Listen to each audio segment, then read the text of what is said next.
मैं हूं आपके साथ अंजलि आनंद। बुलेटिन की शुरुआत करेंगे इस वक्त की बड़ी खबर के साथ। जेडीयू में कुछ बड़ा होने वाला है। जेडीयू प्रदेश पदाधिकारियों की बैठक में सीएम नीतीश कुमार ने इसके संकेत दिए। उपेंद्र कुशवाहा को जेडीयू का राष्ट्रीय अध्यक्ष बनाया जा सकता है। 31 जुलाई को दिल्ली में राष्ट्रीय कार्यकारिणी की बैठक होगी, जिसमें पार्टी के नए अध्यक्ष पर फैसला हो सकता है। प्रदेश पदाधिकारियों की बैठक में आरसीपी सिंह ने भी एक व्यक्ति एक पद के सिद्धांत पर चलने की बात कही। उन्होंने कार्यकारिणी की बैठक में कहा कि अगर पार्टी चाहेगी तो राष्ट्रीय अध्यक्ष किसी और को बना दूंगा। इसके साथ ही एक व्यक्ति एक पद को लेकर उन्होंने कहा कि मैं सभी काम करने में सक्षम हूं। सीएम नीतीश कुमार की पार्टी अध्यक्ष बदलने के संकेत को लेकर हलचल भी तेज हो गई है। इसको लेकर बिहार में सियासी बयानबाजी भी हो रही है। मैं राष्ट्रीय अध्यक्ष बना कुछ ही दिनों में, उसके पहले मैं आपको पता है ना कि मैं नेता सदन था राज्यसभा। कुछ ही दिनों में मैंने वहाँ हमारे जो आदरणीय सहयोगी रामनाथ ठाकुर जी उनको मिलना, कितना दिन लगा था। उसके बाद राष्ट्रीय अध्यक्ष मैं आज भी मैं हूँ। राष्ट्रीय अध्यक्ष रहते हुए आदरणीय उपेंद्र जी आए तो जो पार्लियामेंट्री बोर्ड है उसका अध्यक्ष बनाया गया। पहले इसका कोई इतिहास नहीं है। मैं मंत्री बना हूँ 7 तारीख, समझे कि नहीं। और मैं आपको बता दूँ कि मैं मंत्री का काम भी मजबूती से करूँगा, संगठन का भी काम मजबूती से करूँगा, लेकिन निश्चित रूप से पार्टी तय करेगी तो मैं ये जिम्मेवारी अपने किसी मजबूत साथी को भी दूँगा। आरसीपी सिंह को नहीं रहना चाहिए या खुद इस्तीफा दे देना चाहिए था, लेकिन अगर नहीं दे रहे हैं तो उनकी पार्टी के अंदर क्या है नहीं है वो लोग समझे। और यह भी तय दिखता है कि उपेंद्र कुशवाहा जी को लाया ही गया था इसलिए। लेकिन पार्टी के अंदर कल जो बैठक हुई उसमें गुटबाजी बिल्कुल दिखाई पड़ रहा था। कुछ आरसीपी सिंह के खेमे में लोग दिखाई दे रहे थे तो कुछ नीतीश जी और उपेंद्र कुशवाहा के साथ दिख रहे थे। तो इस तरह से कुल मिलाकर के कह सकते हैं कि पार्टी का भविष्य अब आगे। जेडीयू को नीतीश कुमार जी सींचे थे, या कभी जॉर्ज साहब से कब्जा किए थे या शरद यादव से कब्जा किए थे। वो जेडीयू अब इनका नहीं रहा, क्योंकि कभी एक अधिकारी को अध्यक्ष बनाना पड़ रहा है और कभी दूसरे पार्टी से आए हुए व्यक्ति को अध्यक्ष बनाने की बात कर रही है, जैसे उपेंद्र कुशवाहा।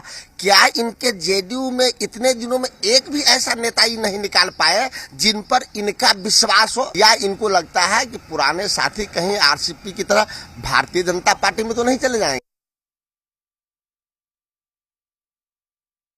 पार्टी के जो हमारे माननीय मुख्यमंत्री जी हैं और जो हमारे कैबिनेट मिनिस्टर हैं, इन दोनों का जो फैसला होगा वो बिल्कुल सही हाथों में पार्टी के कमान वो देंगे। और मेरे हिसाब से इन दोनों से ज़्यादा अनुभवी कोई है नहीं, क्योंकि इतने सालों से सरकार चला रहे हैं।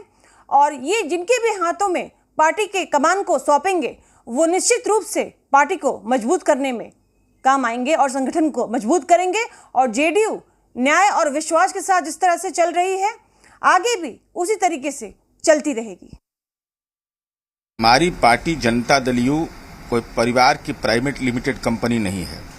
इन नॉमिनेशन पर तो हमारी पार्टी चलती नहीं है। एक संगठनात्मक ढांचा वो लोकतांत्रिक है।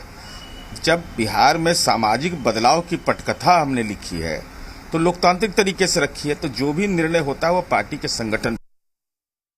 जनता दल यूनाइटेड परिवार का कुनबा लगातार बढ़ता जा रहा है और बड़ी मात्रा में लोग और भी जनता दल यूनाइटेड परिवार के साथ जुड़ने का काम करेंगे।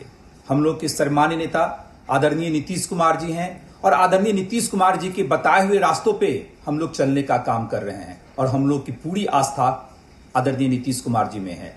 पार्टी नेतृत्व जो भी फैसला लेगी हम सब लोग उसको सहर्ष स्वीकार करेंगे। जेडीयू गठबंधन का, उनकी पार्टी के शीर्ष नेताओं का हम बहुत सम्मान करते हैं। जेडीयू के भीतर अगर अंदरूनी बदलाव होना है, बदलाव होता भी है, उससे कोई फर्क नहीं पड़ेगा। ये जेडीयू का अंदरूनी विषय है। नीतीश कुमार जी के नेतृत्व में एनडीए गठबंधन बिहार में बहुत बखूबी, बहुत पूरी मजबूती से चल रही है। और इन सब चीज़ों का पार्टी के भीतर संरचनात्मक बदलाव अगर होते भी हैं, उससे क्या फर्क पड़ेगा। जेडीयू राज्य कार्यकारिणी की बैठक में पार्टी संसदीय बोर्ड के अध्यक्ष उपेंद्र कुशवाहा ने मुख्यमंत्री नीतीश कुमार की जमकर तारीफ की। उन्होंने कहा कि हम लोग जनता के बीच जाकर पार्टी को और मजबूत करेंगे। इसके साथ ही उन्होंने कहा कि मेरे और राष्ट्रीय अध्यक्ष आरसीपी सिंह में कोई भी मतभेद नहीं है। जदयू के प्रदेश पदाधिकारियों की बैठक खत्म हो गई है, जिसको मुख्यमंत्री नीतीश कुमार ने भी संबोधित किया है। बैठक के दौरान उन्होंने पार्टी संसदीय बोर्ड के जो अध्यक्ष हैं उनकी तारीफ की है, उपेंद्र कुशवाहा की तारीफ की है और कहा है कि उपेंद्र कुशवाहा का सपना साकार होगा। आखिर कौन सा सपना है, क्या बातें हैं, हम सीधे बात करते हैं उपेंद्र कुशवाहा जी से। सर, मुख्यमंत्री ने तो बड़ी बात कह दी कि आपका सपना साकार होगा। देखिए, उनके कहने का जहाँ तक मेरी समझ है अर्थ यह ही है कि सपना जो पूरी पार्टी का सपना है, गरीब गुरबों के लिए, समाज में जो अंतिम पंक्ति में खड़ा व्यक्ति है उसके लिए बेहतर से बेहतर सोसाइटी का निर्माण करना, तो यह जो सपना पूरी पार्टी का सपना है, उसी सपना के संदर्भ में उन्होंने यह बात कही। क्योंकि जो पार्टी का सपना है वही उपेंद्र कुशवाहा का सपना है, तो इसलिए मेरा नाम लेते हुए उन्होंने कहा होगा, ऐसा मुझको लगता है। अच्छा, ये बात है। दूसरी बात ये भी है, देखिए अभी आज राज्य कार्यकारिणी की बैठक हुई, 31 जुलाई को राष्ट्रीय कार्यकारिणी की बैठक दिल्ली में होने वाली है और इस बीच में मुख्यमंत्री का कहना किस तरह से देखते हैं? नहीं, देखिए, उसको मुझको नहीं लगता है कि दिल्ली की बैठक से इसको जोड़ने की ज़रूरत है। दिल्ली की बैठक भी एक तरह से रूटीन बैठक है, क्योंकि साल में एक बार बैठक करने का ट्रेडिशन रहा है पार्टी में।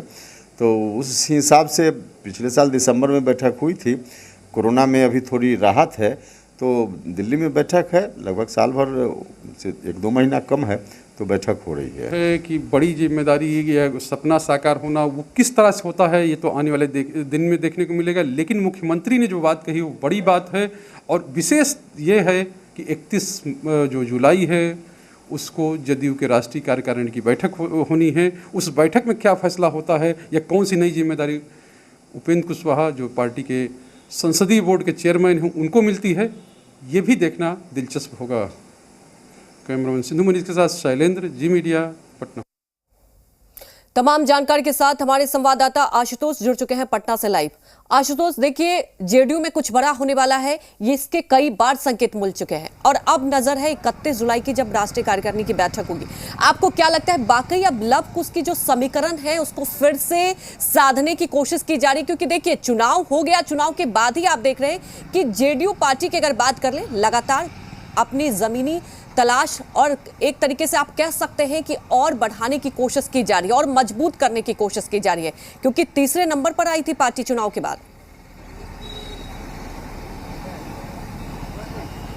देखिए, लवकुश समीकरण को मजबूत करने की बात अभी नहीं कही जा सकती है। अभी जेडीयू में ही अंतर्कलह चल रही है और एक तरफ आप देखेंगे कि आरसीपी सिंह हैं और दूसरी तरफ नजर डालेंगे तो उपेंद्र कुशवाहा और ललन सिंह आपको खड़े नजर आएंगे।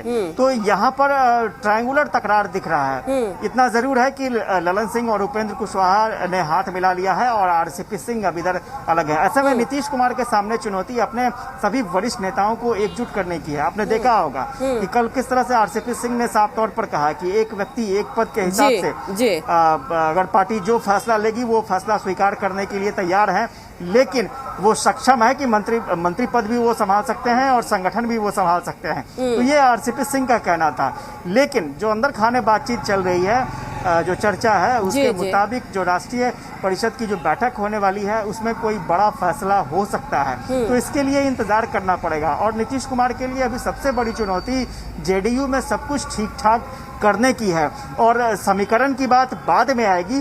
पहले संगठन ठीक हो जाए, संगठन बच जाए, पार्टी बच जाए, पार्टी में कोई अंतर विरोध ना रहे, इसका नीतीश कुमार को ख्याल रखना है। और यही वजह है कि कल नीतीश कुमार ने इशारों में बहुत कुछ साफ भी किया, तारीफ भी उन्होंने की है आरसीपी सिंह की। लेकिन देखिए आशुतोष, इस बात को भी नकार नहीं सकते, अंतर्कलह तो चल ही रहा है, लेकिन संगठन को मजबूत करने की दिशा में लगातार कोशिश भी की जा रही है। आपने देखा कि किस तरह से जब चुनाव हुआ था उसके बाद से ही जेडीयू का कैसे विस्तार बात किया जाए इस पर भी फोकस किया जा रहा है।